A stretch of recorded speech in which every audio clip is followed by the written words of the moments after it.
வாழ்க நலத்துடன் இன்றைக்கி வந்து டே 95ங்க. இன்றைக்கி காலையில் பார்த்தீங்கன்னா நட் ஜூஸில் வந்து கொஞ்சம் சியா சீட்லாம் ஊற வச்சு தாங்க குடித்தேன். நட் ஜூஸ்னு எல்லாம் எக்ஸ்பென்சிவ் நினைக்கிறீங்க, பட் நம்மளுக்கு தேவையில்லாத பண்ணுற செலவை வந்து அதை கம்மி பண்ணிவிட்டு இந்த மாதிரி பிள்ளைங்களுக்கு வாங்கி கொடுத்தா அது ரொம்ப ஆரோக்கியமாக இருக்குங்க.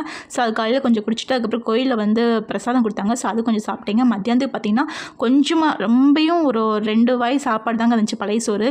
ஸோ அந்த பழைய சோறு என்ன பண்ணேன்னா வந்து சொரக்காய் கூட்டு வந்து வச்சுருந்தேங்க. அதுக்கப்புறம் தொட்டுக்கு வந்து பச்சைப்பயிறு கூட்டும் முட்டைக்கோசும் வச்சுருந்தேங்க. ஸோ சொரக்காய் வந்து கொஞ்சம் பாசிப்பருப்புலாம் போட்டு பண்ண அந்த சொரக்காய் கூட்டை வந்து நல்லா செல்லும்பாக போட்டுட்டு கொஞ்சம் கூட தயிர் ஊற்றி அப்படியே பிணைஞ்சு சாப்பிட்டேங்க. உண்மையிலே வந்து அவ்வளோ அமிர்தமாக இருந்துச்சுங்க. கண்டிப்பாக இந்த காம்பினேஷன் வந்து ட்ரை பண்ணி பாருங்கள். பழைய சோறோட ஏதாவது இந்த மாதிரி கூட்டு பண்ணி அதோட கொஞ்சமாக தயிர் ஊற்றி சாப்பிட்றப்ப அவ்வளோ அட்டகாசமாக இருந்துச்சுங்க. அப்படியே இந்த வெயிலுக்கும் இதுக்கும் சாப்பிட்றப்ப செம்மையாக இருந்துச்சுங்க. கண்டிப்பாக நீங்கள் ஒரு தடவை ட்ரை பண்ணி பாருங்கள். அதுக்கப்புறம் வந்து ஈவினிங் பார்த்தீங்க அப்படின்னா வந்து நான் அப்படியே வந்து ஒரு முலாப்பழ ஜூஸு, கொஞ்சமாக ஆரஞ்சு, 2 வாழைப்பழம் ஒருத்தர முடிச்சிட்டேங்க. நீங்கள் என்ன சாப்பிட்டீங்க கண்டிப்பாக கமெண்ட் பாக்ஸில் சொல்லுங்கள். உங்களுக்கு இந்த வீடியோ பிடிச்சி லைக் ஷேர் சப்ஸ்கிரைப் பண்ணுங்கள். வாழ்க வளத்துடன்.